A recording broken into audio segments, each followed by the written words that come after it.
વટાણા very good. આને શું કહેવાય? અડદની દાળ. આને શું કહેવાય? ચણા દાળ. આને વાલ.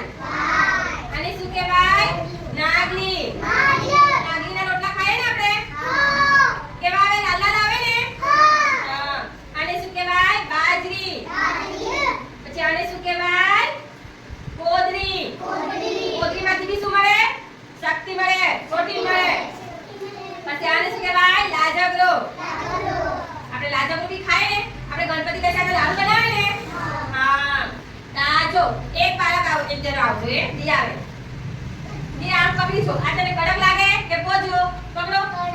કડક લાગે ને? બીજી એવી વસ્તુ કઈ છે કડક? આ જો વટાણા બી પકડી છો. કડક ને? પછી મકાઈ બી કડક ને? જો એ લીલી હોય તો એ કેવી હોય? પોચી. અત્યારે કેવી છે? સૂકી. એટલે કેવી? કડક. આ બધું શું કહેવાય? આ કઠોળ કહેવાય. આ અનાજ કહેવાય. ઘઉં છે, જુવાર, અનાજ, પછી ચણા, તુવર દાળ